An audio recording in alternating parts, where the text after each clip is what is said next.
Hello and welcome back to my Formula One Power Rankings. Today we will rank the Formula One drivers after the 2025 British Grand Prix.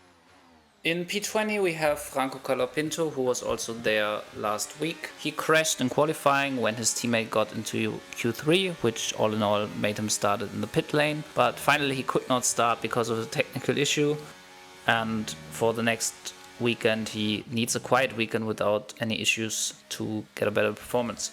P19, Yuki Tsunoda also stayed there compared to the last rankings. He actually showed decent speed in the dry free practice sessions, and his qualifying was also kind of okay compared to his last qualis, but the performance in the wet race was nowhere again. You can say for him that also Verstappen was struggling a lot. He had collisions at the start with Lawson and Ocon and later on with Oliver Bearman, and for him goes the same as for Colapinto. He needs a clean weekend for his career. P18 is Gabriel Bortoleto, who lost 2 places compared to the last rankings. He out-qualified Nico Hülkenberg again, but then tried the dry tires too early and paid the price with the DNF, and this was kind of a rookie mistake, but he could celebrate in the end with Hülkenberg, which was kind of wholesome. P17, Liam Lawson lost also 2 places compared to the last rankings. He got back to a bad qualifying with P16. Starting position in the middle of the pack meant he was of course vulnerable for lap 1 crash, and exactly that happened. In this corner there's no space for 3 cars. Not much he can do also because he was also really close already to the runoff, and he needs to get back to his Austria form. And in P16 we have Oliver Bearman gained 1 place compared to the last rankings. And his weekend was kind of a big what-if story after strong pace during the whole weekend, but unfortunately the second time he got penalized under a red flag. Now he has 8 penalty points on his license. He collided with Ocon in the race also, which was more of a racing incident, and he had another collision with Tsunoda, which was also not really his fault, and still finished P11, which indicates what strong pace he had. Really unlucky weekends. P15, Carlos Sainz lost 2 places compared to the last rankings, and also his weekend was kind of unlucky because his fast pace during the whole weekend, I think he was faster than Albon, got demolished with a racing incident with Leclerc that cost him points, and all in all he has been really unlucky this season.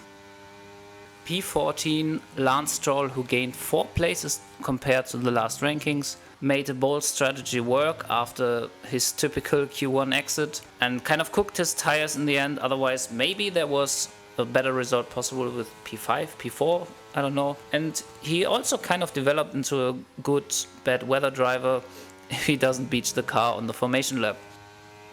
P13, Pierre Gasly gained 1 place, had a really strong qualifying with P10, started from P8 due to penalties in front of him, and he finished P6, which was the best result of the whole season. Showed strong pace and good overtakes, especially in the last lap on Stroll, and again he proved his class in a race with difficult conditions. P12, Kimi Antonelli lost 3 places compared to last rankings, and he kind of had a good strategy in the beginning because he passed Russell with the strategy, but the team made kind of bad calls afterwards, which led to the position he had in front of Hadjar, where his race ended with the collision. The diffuser was really broken, not his fault of course, but he had a lot of DNFs in the past few races. P11, Esteban Ocon also lost 3 places compared to the last rankings. Kind of an anonymous race by him. Was involved in the start crash, but I think he had the least fault of all 3 drivers there. Got into a racing incident with his teammate, also not really his fault, but another teammate collision which cost the team points. I think he had a few of them in the past. His strategy also was kind of out of sync the entire race, which made him had no points in the end. P10, Fernando Alonso stayed there compared to the last rankings, and I think bad strategy calls hindered his race after starting a solid P7. He only finished 2 positions behind Stroll, who got a really good strategy, and he was also really angry about his strategist. I think for him more was possible, but in the end he still backed points again. Lewis Hamilton in P9 gained 2 places compared to the last rankings. His usual great performance around Silverstone, even if his incredible podium streak is over now. He outqualified Leclerc even with a mistake in his lap. He was clearly the better driver in the wet out of the two Ferraris, but also he didn't have the best strategy. In P8 is Isaac Hadjar, lost a place compared to the last rankings. He crashed into Antonelli, DNF'd after this, and I think it's a fair point to blame it on the really poor visibility. And right now he can catch a break at the moment, but for him it's important that you learn in bad times you have in life, not in the good times, so I think he will bounce back pretty soon. P7 is Nico Hülkenberg, gained 5 places compared to the last rankings, and this is of course due to his incredible performance, starting from P19 and finishing in P3, his first career podium after a lot of races. He had a great strategy, did superb overtaking when he needed, and showed strong pace under all conditions. He showcased all of his experience during the race, and I'm happy he finally broke his podium curse. Showed what a great driver he is, and who knows what happens if Audi produces a good car next year. Maybe there's even more possible than a podium. P6, Charles Leclerc lost a place compared to the last rankings, and I think this has been the worst performance for Charles Leclerc in a while. He had the possibility for pole, I think, with the car, showed how angry he was with himself, had a really strange strategy call from the beginning, did a lot of mistakes in the wet, and maybe also Silverstone is not really his track, so P6 for Charles Leclerc. P5, Alexander Albon gained 1 place compared to the last rankings and finally got points again with the P8 after P14 in qualifying. Also had a great last lap overtake on Alonso, but you also have to remind yourself that he was slower than Sainz in qualifying.